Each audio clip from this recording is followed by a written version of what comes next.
ایک فن ہے، میرے سلسلے میں یہ فن نہیں ہے، تو مجھے پتہ ہے میں نہیں دے سکتا.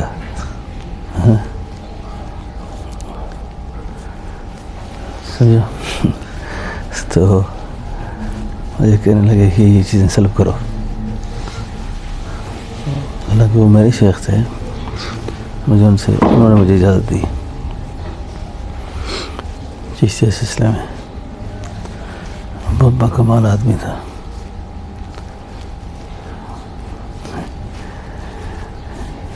ایک شعر انہوں نے میرے بارے میں کہا، سنا دیں آپ کو. کہنے لگے ان سے ملو، ان سے پھر نہ ملیں گے تمہیں، اس دور تلخ کام میں شیریں دہن سے لوگ. اس دور تلخ کام میں شیریں دہن سے لوگ. بڑی اچھی ان کی نظم ہے. اس کہتے ہیں پہلے تو ہمیں یہ سب کہتے تھے یہ ہیں بد چلن سے لوگ، اب لپٹ کے روتے ہیں ہمارے کفن سے لوگ. تو اصل تزکیہ ہے. اصل کیا ہے؟ تزکیہ. اصل کیا ہے امیر صاحب؟ تزکیہ. جو میرے ساتھ کسی نے کیا میں نے اس کے ساتھ وہی کیا، تو میں تو انسان نہیں ہوں. انسانیت تو کوئی اور چیز ہے. ہماری بدقسمتی یہ ہے کہ ہم نے اپنی بیویوں کو متوازی درجہ دیا ہے. متوازی سمجھتے نا، برابری. یہ مرد ہے، یہ عورت ہے، یہ پڑھا لکھا ہے، یہ ان پڑھ ہے، یہ اندھا ہے، یہ بینا ہے. متوازی حیثیت ہو سکتی ہے؟ یا خدایا، تم نے 10 سال خوار ہونا تھا پڑھ پڑھ کے، واپس ایسے ہی رہنا تھا. تو اس سے تو پہلے تک بھی ذمہ دارہ کرتا آدمی، کوئی کاروبار کرتا، پراپرٹی کا کام کرتا، پیسے کماتا. صحیح. خانقاہ میں آنے کا جو مقصد ہے، خانقاہ میں جو رہنا ہے، وہی تو انسان بننے کے لیے ہے. حضرت تھانوی فرمایا کرتے تھے کچھ لوگ غوث بننا چاہتے ہیں، کوئی کتب بننا چاہتے ہیں، کوئی ابدال بننے کی نیت سے آتے ہیں. میں کہتا ہوں ہمارے پاس اگر انسان بننے کی نیت سے آؤ تو بہت فائدہ ہوگا. انسان بن جائے آدمی تو نجات کا جو مدار ہے نا، نجات کا، بہت زیادہ تسبیحات پر نہیں ہے. اور یہ بھی عرض کروں بہت بڑی لمبے بیان اور تقریر اور دعوت پہ بھی نہیں ہے. اچھا کہ روزانہ 100 آدمیوں کو دعوت دے آدمی تو نجات ہو جائے گی. میری نجات میرے اخلاق پر ہوگی. اخلاق کا صرف یہی معنی نہیں ہے کہ مطلب کے لیے آدمی منہ بنا کے بات کرے. جی فات کو کوئی آدمی آ کے آرڈر دے دے نانوں کا کہ جی 100 نان تیار کرنے ہیں. یہ پیڑے بنا کے بیٹھ گیا تھا، تھوڑی دیر بعد بندہ آیا، اس نے کہا جی بس وہ ابھی نہیں چاہیے جی، میرے پیسے واپس کر دیں. پھر پتہ کریں گے فات کے اخلاق کا.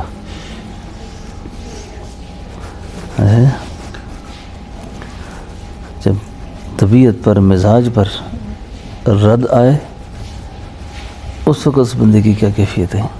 یہ تو کوئی کمال نہیں ہے کہ آپ میں سے اچھا بولتے ہیں تو میں بھی اچھا بول رہا ہوں. سمجھا نا. تو یہ زندگی سیکھنے والی زندگی ہے. کبھی کبھی ایسے واقعات کو پڑھتا ہے نا حضور کی سیرت میں تو بہت رونا آتا ہے. باپ کی شفقت کون دے سکتا ہے؟ لیکن حضور نے لوگوں کو ایسی محبت دی ہے جو باپ کو بھی بھول گئے تھے. سیدنا زید نے کیا کہا تھا؟ کہ یہ کون ہے؟ کہ یہ والد ہے میرے. کہ یہ کون ہے؟ کہ یہ چچا ہیں. اور چچا، اور وہ بھی ایسے چچا کہ کہتے تھے کہ ساری زندگی زید کی تلاش میں چکر کاٹیں گے اور تھکنے کا نام نہیں لیں گے، اور ہمیں پتہ چل جائے کہ وہ کہاں ہے. نہیں تو جب پتہ چلا کہ وہ کسی نے کہا ہم نے تو اس کو قریشی سردار کے بیٹے کے پاس دیکھا ہے. جب باپ اور چچا آتے ہیں اور زید باپ اور چچا کو دیکھ کر حضور کی طرف دیکھتے ہیں کہ نہیں جاتا. کہ کون ہے یہ؟ کعبہ ہے، کہ یہ کون ہے، کہ چاچا ہے، کہ حضور آپ کو نہیں چھوڑ سکتا.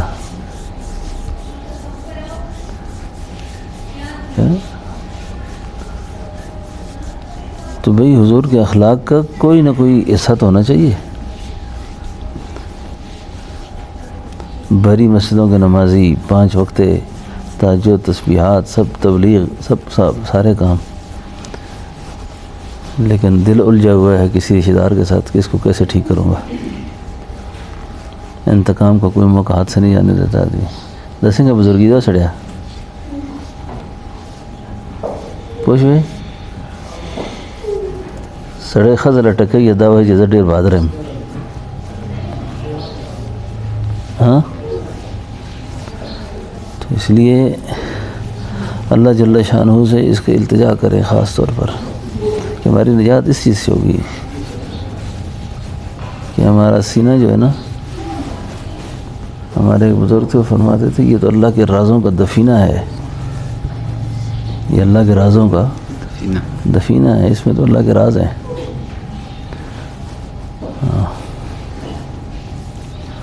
اللہ کے رازوں میں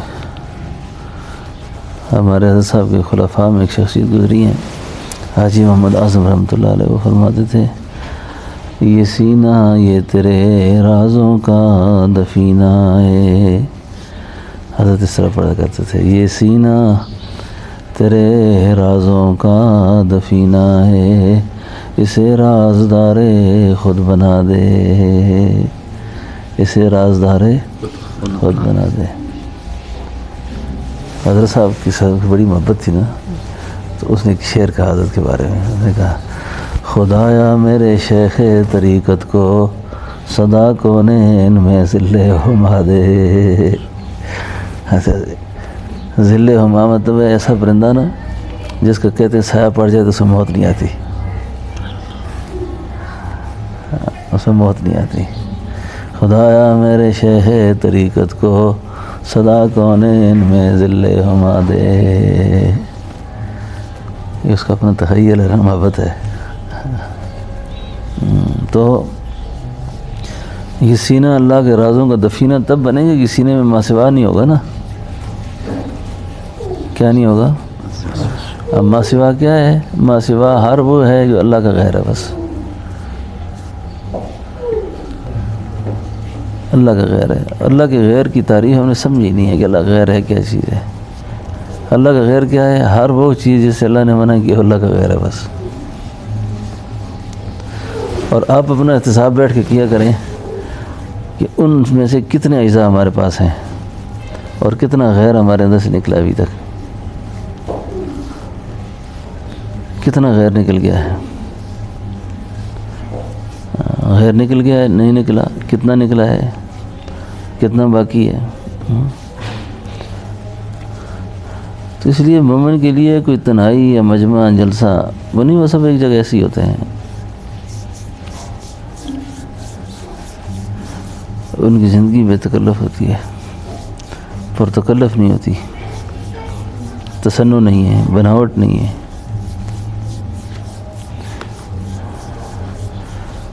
ماں سوا سے ہم گریزاں ہو گئے، ماں سوا سے ہم گریزاں ہو گئے، یعنی کافر تھے مسلمان ہو گئے. ماں سوا سے ہم گریزاں ہو گئے، یعنی کافر تھے مسلمان ہو گئے. دین و دنیا جان و دل ہوش و حواس سب فدائے روئے جانا ہو گئے. کچھ تو تیرے عشقوں پہ صدقے ہوئے، کچھ تیرے غمزوں پہ قرباں ہوئے.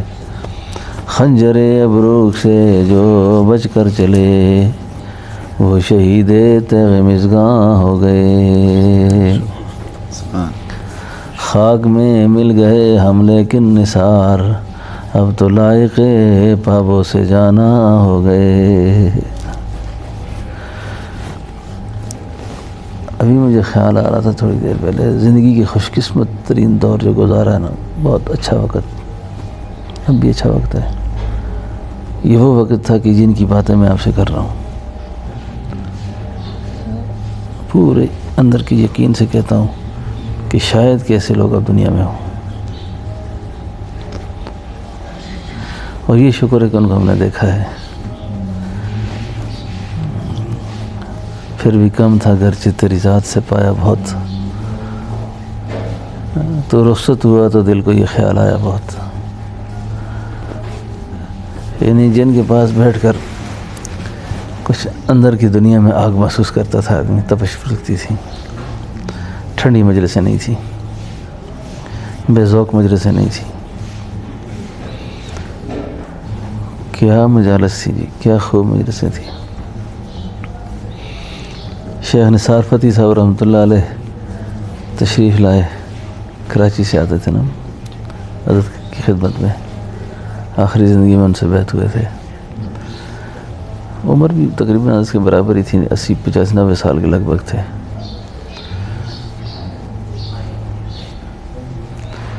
تو سید جاوید حسین شاہ صاحب رحمہ اللہ کو پتہ چلا فیصل آباد میں کہ شیخ نثار فتحی صاحب کراچی والے تشریف لا رہے ہیں، فیصل آباد ایئرپورٹ اتریں گے.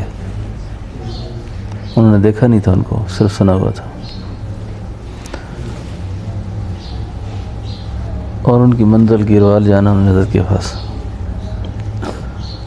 شیخ جاوید صاحب اپنے مدرسے کے تمام طلباء مریدین کو لے کر ایئرپورٹ پہ چلے گئے استقبال کے لیے. بڑا استقبال کیا،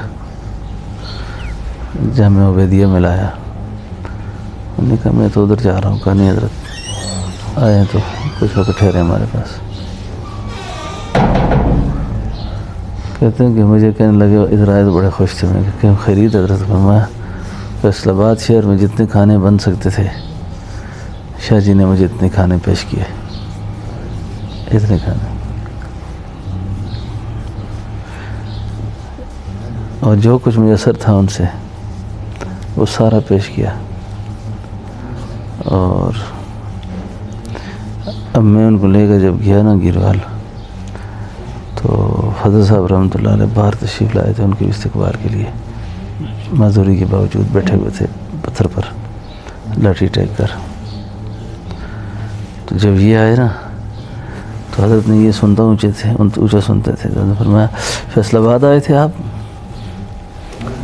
یہ تو بڑے ہوشیار بزرگ تھے. ہم نے کہا حضرت میں تو فیلی نہیں ہوں، میں فیصل آباد بھی آپ کی وجہ سے آیا ہوں. یعنی فیصل آباد شاہ جاوید شاہ صاحب کے پاس نہیں حضرت کے پاس گئے تھے. تو واپس وہاں جب گئے نا تو جیسے آپس کی روحیں مل رہی تھی، ایسی ملاقات تھی. یقین جانے یہ بڑے قدردان لوگ تھے اور قدر کا وقت تھا. اب نہیں ہے. اب ہمیں جس بزرگ کو بھی دیکھتے ہیں پہلے اس کے بارے میں شک پیدا ہو جاتا ہے، پتہ نہیں کتنے لیول کا بزرگ ہے یہ. بزرگی ناپنے کے بھی ہم نے اپنے نفس نے آلے رکھے ہیں ہمارے پاس، اور یہ فیض سے محرومی کا بہت بڑا سبب ہوتا ہے.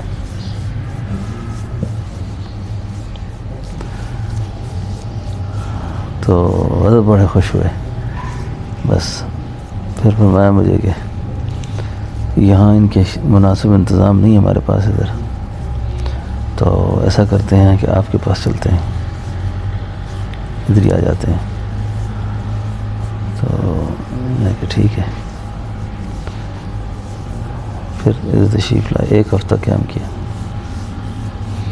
فضیل صاحب چھوٹے سے تھے، یہ ان کی شعر پڑھا کرتے تھے اس وقت. تو ان کو بلا کر کہتے سب کو میری شعر یہ بھی پڑھ لیتا ہے. تو 1 ہفتہ قیام کیا. کیا یادیں تھیں، کیا باتیں وہ. میں سوچتا ہوں کہ بڑا اچھا وقت تھا کہ ہم نے ایسے لوگوں کے ساتھ وقت ضائع نہیں ہوا نا. یعنی یہ بھی بہت بڑی غنیمت کی بات ہے کہ ان کے ساتھ بیٹھے ہوئے تھے. تو حضرت نے مجھے فرمایا کہ خواجہ خضر کا پتہ کرو کدھر ہے. ڈینڈا والے شاہ صاحب کا کہا. ہمارے ایک بزرگ تھے مجذوب تھے، کہ اس کا پتہ کرو. تو میں نے فون کیا تو شاہ جی کہیں گئے ہوئے تھے، تو میں دور دور پھرتے چلتے آدمی تھے. میں نے کہا آپ کو حضرت یاد کر رہے ہیں، ہونے آیا بس ہونے آیا بس. وہ بھی آ گئے. یہ وہ مجلس تھی جس میں شاہ جی پر ایک عجیب کیفیت داری ہو گئی. آئے تو بیٹھے ہوئے شیخ نثار صاحب بیٹھے ہوئے اور سارے ساتھی. وہ اٹھے سیدھا تو حضرت کو جا کے پکڑ لیا. فرمایا حضرت پلائیو نا، پلائیو نا، بھولنا نہیں مجھے. حضرت تو عجیب بزرگ کہتی ہے کہ یہ آتے شاہ صاحب کیا کہتے ہیں یہ کہتے ہیں حضرت جب میزان پہ مسئلہ کھڑا ہوگا نا ادھر، وہاں مجھے بھولنا نہیں آپ نے. روز محشر جب پریشانی ہوگی تو وہاں مجھے بھول نہ جائیں آپ. پھر شاہ جی نے مجھے کہا کہ میں نے اسی طرح حضرت عبدالحادی صاحب دین پور شریف والوں کو ہاتھ دیے اور دین پوری کو ہاتھ دے کے فرمایا حضرت ایک مہربانی کریو، بھول نہ جانا. پھر میں نے حضرت درخواستی کے ہاتھ میں دیے، لیکن حضرت کا جواب جو تھا وہ بڑا عجیب تھا. اس پہ فرمایا شاہ جی بڑی اوکھی کھیڑے تھا، بڑا اوکھا مسئلہ گا. وہ تھا فضلانہ مسئلہ سارا، فضل درکار ہے. بڑے اچھے لوگ تھے، بڑی اچھی یادیں رہ گئی ان کی. ہمارا جو اجتماع تھا نا برامہ کا، یہاں یہ اجتماع ہوتا تھا، مجھے حضرت ایک دن کہنے لگے اجتماع تو بڑے بڑے ہوں گے لیکن ایسا اجتماع نہیں ہوگا کہیں بھی. سبحان اللہ، بڑے عجیب عجیب لوگ تھے. سچ بات ہے یہ، سارے فقیر درویش قسم کے، اور ایسے درویش سے بس کہ کیا بتائیں آپ کو. حاجی عبد الرحمن صاحب رحمۃ اللہ علیہ بیٹھے ہوئے تھے تو فرمانے لگے، اندر آئے نا تو کہتے اس کو اجتماع آخر نا. وہ ایک رائے جا رہے تھے ساتھی نا، تو خوش طبی بھی کرتے تھے. اس نے کہا رائے بٹ اجتماع شروع ہو رہا ہے، میں ادھر جا رہا ہوں. اور جو اللہ میٹھی پاک جڑے تھیں بیٹھ ٹک کے خوش طبی کرتے تھے. کہتے کہ میٹھی پاک سے جڑ کے اتنی اجتماع تھوڑے صحیح اجتماع ہے.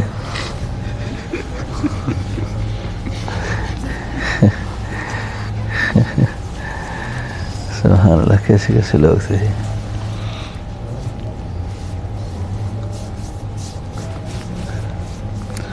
صاحب آپ کا درس شروع ہوگا بھی.